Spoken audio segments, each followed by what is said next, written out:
जय सिया राम भक्तों, भगवान शिव और नंदी जी की एक बहुत ही प्यारी सी कथा सुनाने जा रही हूँ। देवों के देव महादेव त्रिदेव में से एक है भगवान शिव। अपने अंदर पूरा ब्रह्मांड समाये हुए हैं।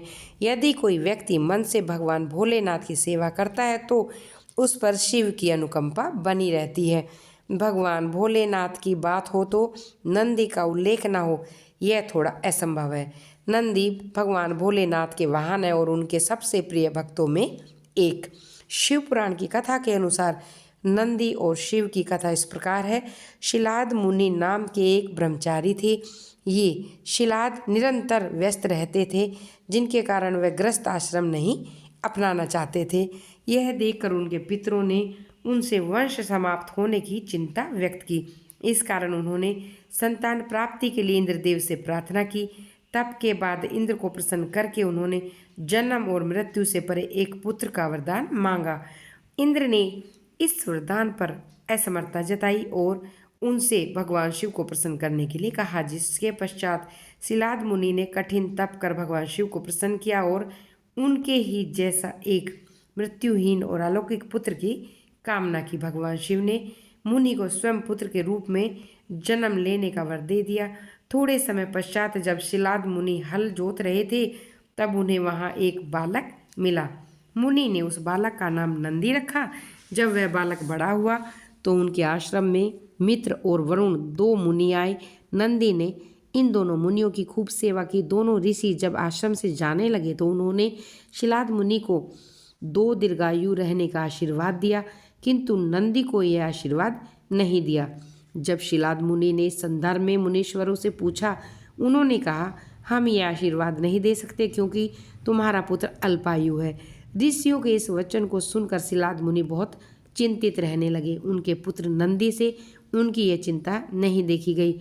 उन्होंने अपने पिता से कहा, जिसके ऊपर स्वयं भगवान शिव की कृपा है, उसका भला कोई क्या बिगाड़ सकता है। इतना कहते ही वे मृत्यु पर विजय प्राप्त करने के लिए शिव की आराधना करने वन में चले जाते हैं। वन में उन्होंने अपने तप और ध्यान से भोलेनाथ को प्रसन्न किया। जब भगवान शिव ने उन्हें दर्शन दिए तब नंदी ने कहा, प्रभु, मैं उम्र भर केवल आपकी सेवा करना चाहता हूँ। भगवान ने प्रसन्न होकर नंदी को वरदान दिया। कहा, पुत्र नंदी, तुम भय और मृत्यु से मुक्त अजर अमर रहोगे। मेरी कृपा से तुम्हें जरा, जन्म और मृत्यु किसी का भी भय नहीं होगा।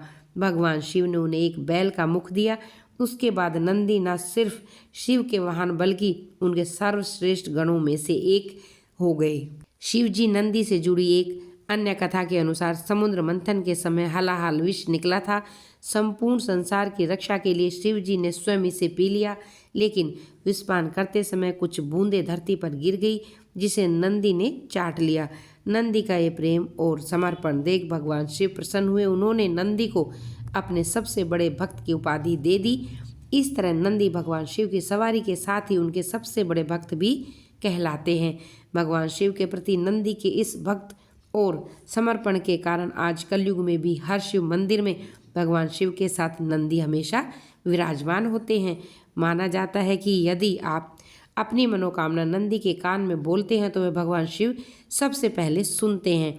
नंदी एक अनंत प्रतीक्षा की प्रतीक है, क्योंकि भारतीय संस्कृति में प्रतीक्षा को सबसे बड़ा गुण माना जाता है।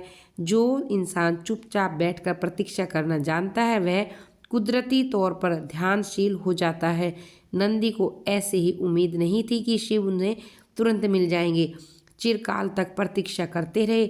यह गुण ग्रहणशीलता का मूल तत्व है। किसी मंदिर में जाने से पहले हमारे अंदर नंदी के गुण होने चाहिए, ताकि हम बस बैठ सके, किसी चीज़ के लिए प्रार्थना कर सके। इस तरह सिर्फ बैठना ही ध्यान है। नंदी हमें यही संदेश देते हैं, अंदर जाकर बस बैठे, सुस्त होकर नहीं बल्कि सजग होकर। नंदी का एक संदेश यह भी है, जिस तरह वह भगवान शिव के वाहन है, ठीक उसी तरह हमारा शरीर आत्मा का वाहन है। जैसे नंदी की दृष्टि शिव की ओर होती है, उसी तरह हमारी दृष्टि भी आत्मा की ओर होनी चाहिए। भोले बाबा की जय।